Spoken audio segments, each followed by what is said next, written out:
কিছুক্ষণ আগেই আপনাদের দেখিয়েছি মানসিক চাপে চাকরিহারা শিক্ষকের মৃত্যুর অভিযোগ, আর সেই ঘটনায় ইতিমধ্যেই চাকরিহারা শিক্ষকরা আরএন টেগোর হাসপাতালের বাইরে বিক্ষোভ দেখাচ্ছেন। এসএসসি চাকরিহারা এক শিক্ষক মানসিক চাপ তিনি নিতে পারেননি এবং সেই কারণেই তার মৃত্যু।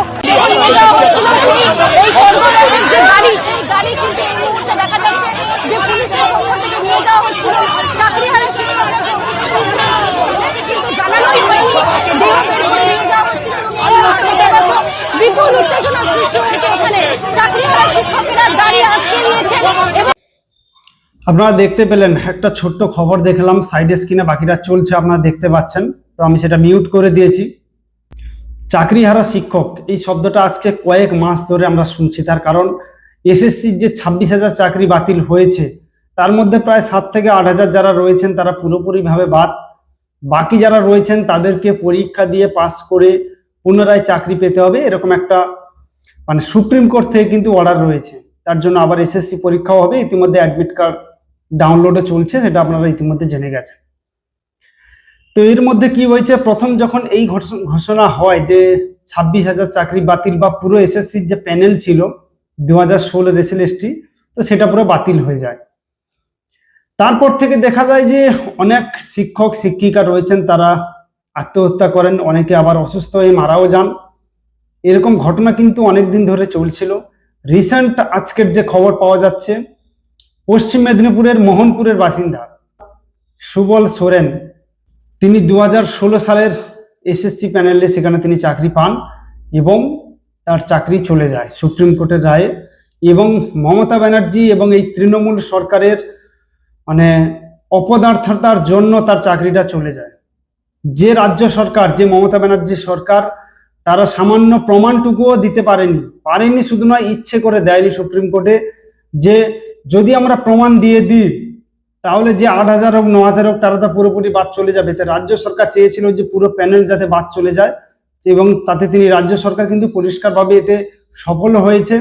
এবং সেখান থেকে দেখা যাচ্ছে এই যে শিক্ষক, এই যে মানুষটি মারা গেল, কে নেবে দায়? তার স্ত্রী কিন্তু ইতিমধ্যে জানিয়ে দিয়েছে এর জন্য দায়ী মমতা ব্যানার্জি। উনি তো বলার কথা বলে দিলেন, কিন্তু মমতা ব্যানার্জিকে গিয়ে একবার বলুন যে আপনার সরকার ঠিকঠাকভাবে পরীক্ষাও নিতে পারেনি, প্রশ্নপত্র লিক হয়ে যাচ্ছে, সেখান থেকে কেস হচ্ছে, সাদা খাতা জমা দিয়ে লোকে চাকরি পাচ্ছে, র্যাঙ্ক জাম হচ্ছে, প্যানেলের বাইরে লোকে চাকরি পেয়ে যাচ্ছে।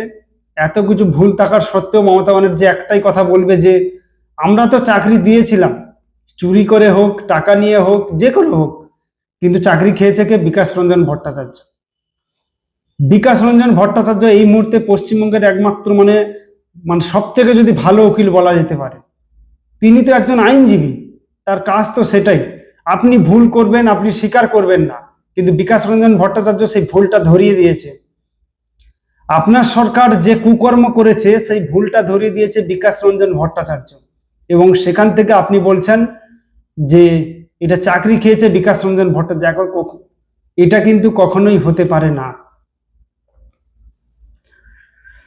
তো সাইড স্ক্রিনে আপনারা দেখতে পাচ্ছেন, কিছু বলারও ভাষা নেই। মানসিক চাপ, কেননা একটা চাকরি যদি চলে যায়, দেখুন অনেকেই বলবে যে এই তো সামনে তাদের তো সুযোগ দিয়েছে, পরীক্ষায় পাস করা এতটা সোজা নয়।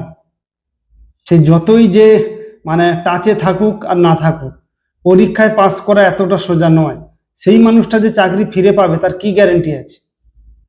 যদি সে চাকরি মানে পরীক্ষায় ফেল করে যায়, তাহলে মানে প্রত্যেকটা দিক কিন্তু বিবেচনা করে দেখা উচিত। কিন্তু সুপ্রিম কোর্টের অর্ডার, আর একদিকে হচ্ছে রাজ্য সরকারের ব্যর্থতা, তো চারিদিকে একটা চাপ সৃষ্টি, সেখান থেকে মানসিক চাপ, সেখান থেকে এই অসুস্থতা এবং শেষে মৃত্যু। অনেকেই হয়তো ভাবছেন যে তিনি কেন এতটা চাপ নিয়েছিলেন। সুযোগ তো দেওয়া হয়েছে। সুযোগ দেখুন, একটা চাকরি যখন চলে যায়, দেখুন পশ্চিমবঙ্গে কিন্তু সেই অর্থে কোনো কাজ নেই, মানে চাকরি পাওয়ার মতো কোনো কাজ নেই।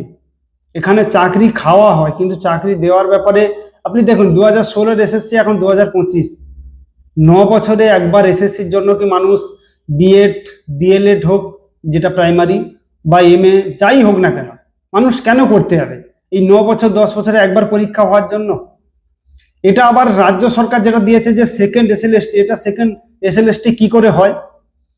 ফার্স্ট এসএলএসটি যেটা প্যানেল ক্যান্সেল হয়ে যায়, তো তো সেটা এটাকে রি এক্সাম বা রি এসএলএসটি এইভাবে থাকার কথা, সেখানে এসএলএসটি কি করে হয়? এটা মানে কি চিন্তা করুন, একটা রাজ্য সরকার তারা ফার্স্ট এসএলএসটি তাদের নিয়োগটাই থাকলো না, বাতিল হয়ে গেল, তাদের আবার সেকেন্ড এসএলএসটি, এটা কি করে হচ্ছে আমি বুঝতে পারছি না।